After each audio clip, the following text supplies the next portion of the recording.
Did Voyager 1 really turn around out there in the dark, or did it stumble into something so strange that even now we still do not know what it means? Because the truth is more unsettling than the headline.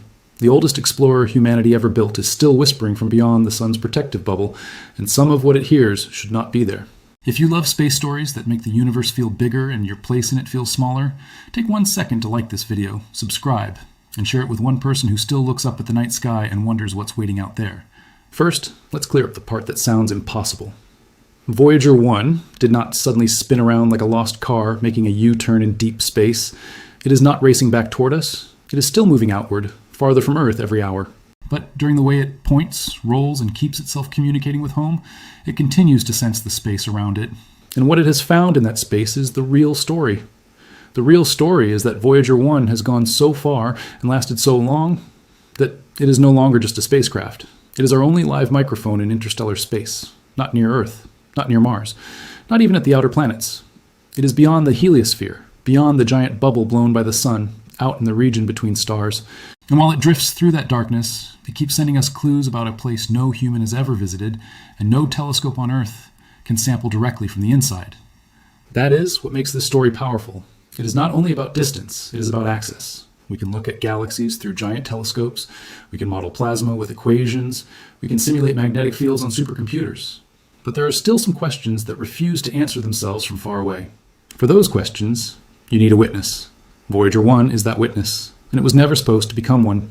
When Voyager 1 launched in September of 1977, NASA did not send it out to solve the deepest mysteries of interstellar space. The mission was bold, but it was focused. Fly by Jupiter, fly by Saturn, take measurements, capture images, expand what humanity knows about the outer solar system. If everything went well, the mission would still be remembered as a success. Then everything went better than anyone had a right to expect. At Jupiter, Voyager 1 did not just take pictures. It found a faint ring around the planet, discovered 2 small moons, Thebe and Metis. At Saturn, it found 5 new moons and a new ring. It revealed worlds that had never been seen up close before. It gave scientists fresh data, fresh beauty, and fresh reasons to realize that the solar system was wilder than the textbooks had promised.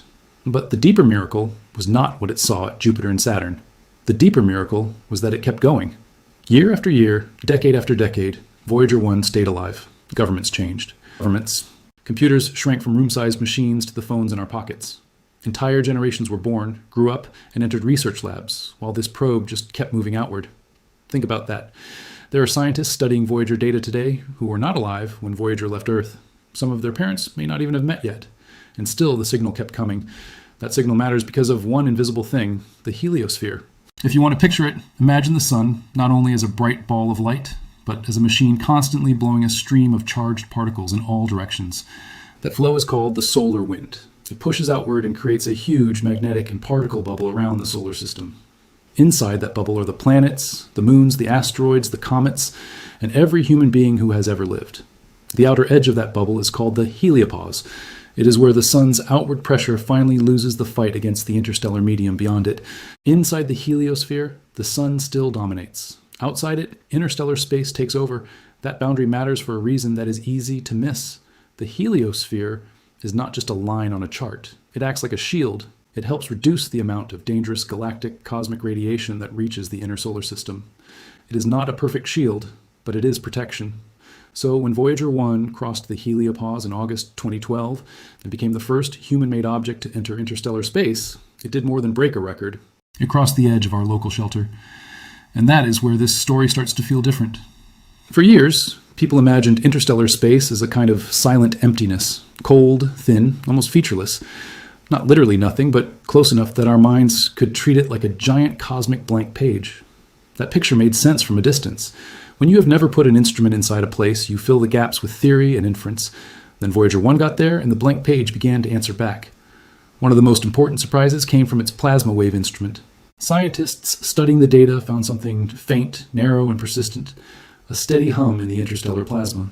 Not a loud blast, not a dramatic one-time spike. More like a low, continuous note. A signal so subtle that it would have been easy to miss if nobody had the patience to keep listening. That hum mattered because earlier plasma measurements from Voyager often depended on bursts caused by solar eruptions. A solar event would send a disturbance outward, and the spacecraft could detect how the surrounding medium responded. Useful, yes, but scattered. Like trying to understand an ocean by waiting for a few storms. This was different. The hum suggested that interstellar space was not just waiting around in silence until the sun kicked it. It had its own low-level structure and motion. It had density that could be tracked more continuously. It had texture. The region between stars was not turning out to be empty in the way people casually imagine emptiness. It was active. Subtle, but active. That may sound like a small correction. It is not. Because the moment you learn that a place has structure, you stop thinking of it as background and start thinking of it as an environment. And environments have behavior. They change, they interact, they press back. That matters to physics, because our models of the heliosphere depend on what is outside it. It matters to future exploration, because any spacecraft that goes farther will travel through that environment. And it matters to life on Earth in a long-range way, because the shape and strength of the heliosphere are tied to the interstellar conditions surrounding it. In plain English, Voyager 1 is helping answer a very old human question in a very modern scientific form. What exactly is out there, and how much does it affect us even when we cannot see it? Now here is where the tension gets sharper. The hum itself is still not fully settled. Scientists have strong ideas about what causes it. One explanation points to persistent plasma oscillations. Another points to quasi-thermal noise. Those are technical phrases, but the important part is simple. The data is real, the signal is there, and the full explanation is still being worked out. That is the kind of mystery science actually lives on. Not magic, not fantasy. A real phenomenon, measured by a real instrument, waiting for better understanding. And while Voyager 1 was giving us that mystery, the spacecraft itself was becoming one. In late 2023, something went wrong. Voyager 1 was still sending a radio signal to Earth, which meant it was not dead. But the data arriving from the spacecraft stopped making sense. Engineers were getting unreadable information. The probe was talking, but it sounded like nonsense. Imagine the feeling in that room. A machine built in the 1970s, more than 15 billion miles away, still alive after nearly half a century, suddenly speaking in a language its own team could not understand. This was not a problem you could solve with a quick reset. Signals take about 22 and a half hours to reach Voyager 1, and another 22 and a half hours to return. Every test required almost 2 full days just to complete one loop of communication. Ask one question. Wait. Receive one answer. Ask another question. Wait again. That delay changes everything. On Earth, when a system fails, engineers can poke at it fast. They can try 5 ideas before lunch. With Voyager 1, one wrong move can cost days. A risky move can cost the mission. Eventually, NASA engineers isolated the trouble to corrupted memory inside one of Voyager 1's computers, the flight data subsystem. About 3% of its memory had been corrupted. The team believed a single chip storing part of that section had likely failed, either because it had been struck by an energetic particle or because it had simply worn out after 46 years. Just stop there for a moment. A single bad chip. Not a dramatic explosion, not a giant collision, not some movie-style disaster.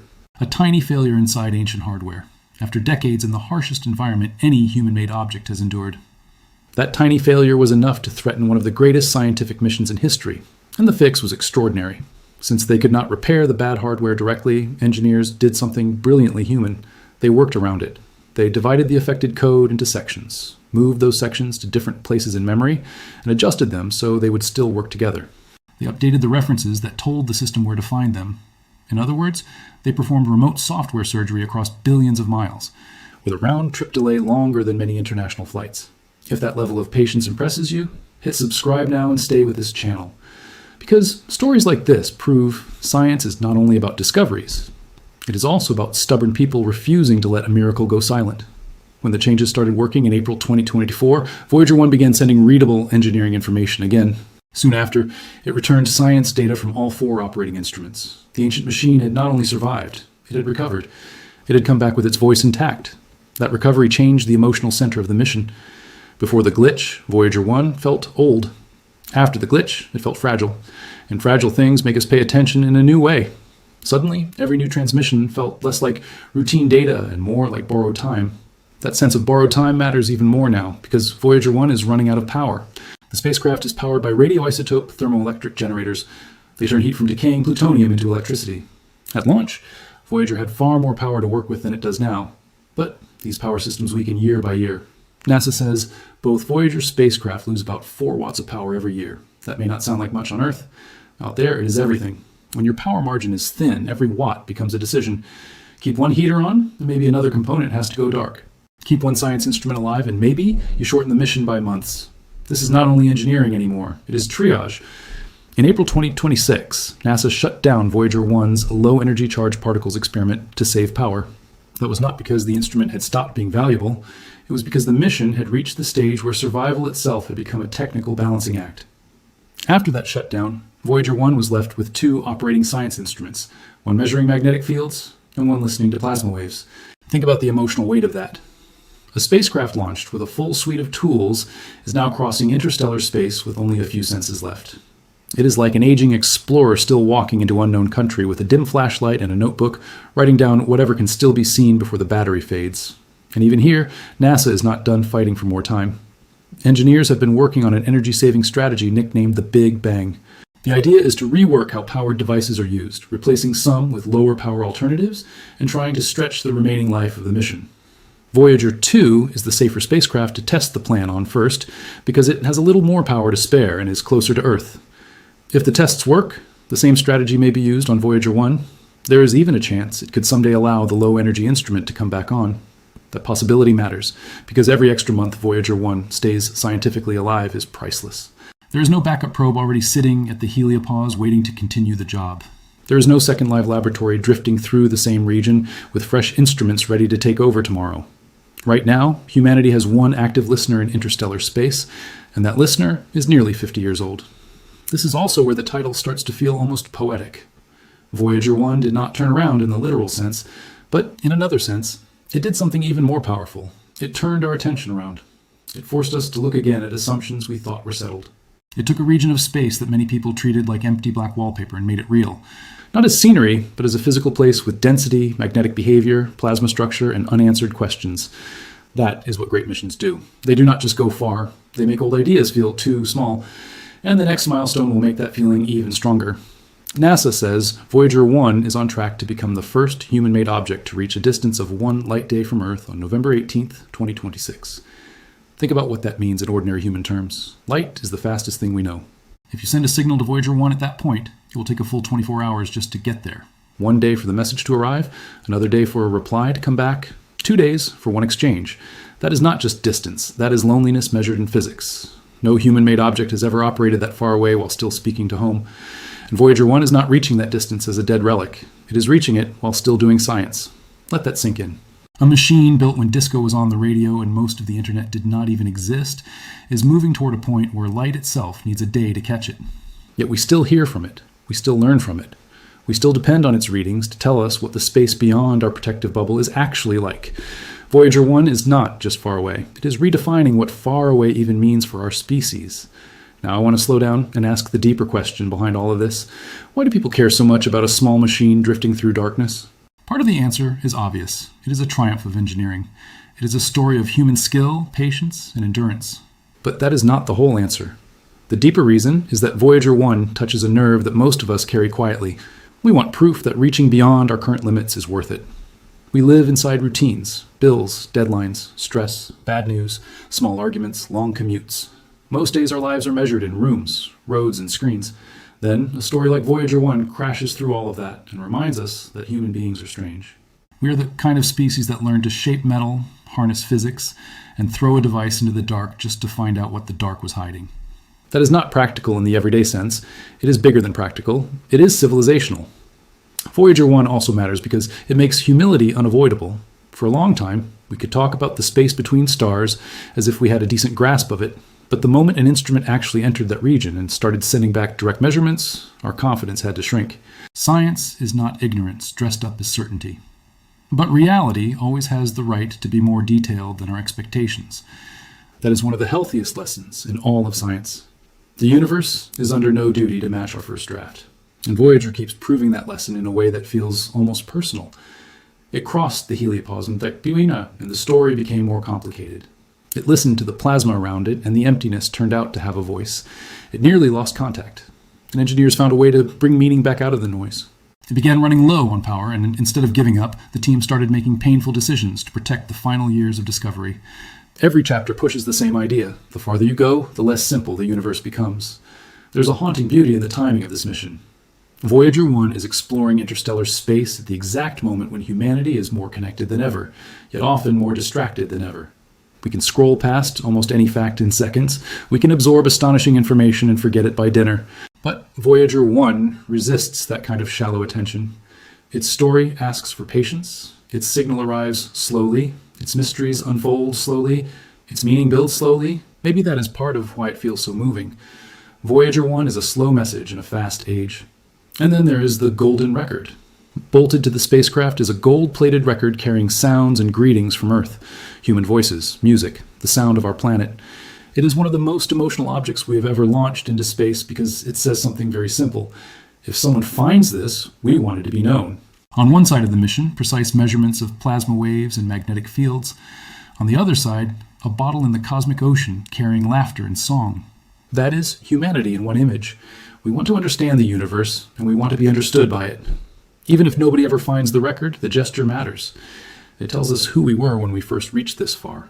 Curious enough to ask, hopeful enough to answer, and bold enough to believe a message from Earth belonged among the stars. But now we come to the hardest part of the story. Voyager 1 will not last forever. Sometime in the early 2030s, if current trends hold, the spacecraft will finally run out of enough power to keep even its last science instruments alive. One by one, systems will fall silent. One day, the final useful signal will begin its long trip home. It will cross billions of miles, it will reach Earth, engineers will record it. And after that, there may be nothing more. No dramatic explosion, no final speech, just silence. That future silence gives everything Voyager does right now an almost heartbreaking value. Every measurement matters because it may be the last of its kind for a long time. There is no funded mission ready to arrive at interstellar space in the near future and continue real-time sampling where Voyager leaves off. If this window closes, it may stay closed for decades. That means the unanswered questions may remain unanswered for a generation. What exactly is producing the persistent plasma signal? How does interstellar weather shape the heliosphere over long periods? What other structures or variations are waiting farther out? How strange is the environment once you stop treating it as empty and start measuring it closely?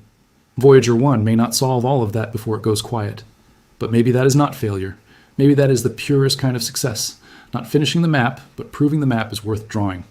If this kind of deep space truth is why you watch, stay close to the channel. Subscribe. Share this with someone who loves big ideas. And tell me in the comments the moment that hit you hardest. Because the next frontier story will matter even more if we keep exploring it together. Because once humanity knows a frontier is real, it becomes very hard to ignore. Someday we will send better instruments. Someday we will build spacecraft designed from the start for the interstellar medium. Someday we may cross that boundary with missions that learn faster, travel farther, and answer the questions Voyager could only raise. But when that day comes, those missions will not begin the story. They will continue one. They will continue the story of a spacecraft launched in 1977, powered by decaying plutonium, built with old hardware, patched across impossible distances, still whispering from beyond the sun's last great border. And that brings us back to the opening question. Did Voyager 1 turn around and find something we cannot explain? Not in the literal sense. The spacecraft is still moving outward. But in the deeper sense, yes, it turned our certainty around. It made us face how much of the local universe we still do not fully understand. It found a persistent interstellar signal that scientists are still working to explain. It revealed that space is not dead, not simple, and not silent. That is the real discovery. Not a neat answer, but a harder question. Not closure, but contact. Not the end of exploration, but proof that exploration still has the power to surprise us. And maybe that is why Voyager 1 matters so much. Because in an age when people act as if everything has been found, this machine proves the opposite. There are still edges. There are still mysteries. There are still places where the data arrives, and the response is, we are not finished learning how to understand this. Right now, as this video ends, Voyager 1 is still out there. Still moving, still aging, still sending. A nearly 50-year-old explorer in a realm no human being has ever touched, measuring a place we once treated as emptiness, turning it into reality one faint signal at a time. One day the signal will stop, but the meaning of it will not. Because long after the last transmission fades, Voyager 1 will keep going, past our attention, past our lifetimes, past the memory of the news cycle, carrying our science, our curiosity, and the sound of who we were into the dark between the stars. And maybe the most beautiful part of all is this. Even now, with power fading and time running short, it is still teaching us that the unknown is not a wall. It is an invitation.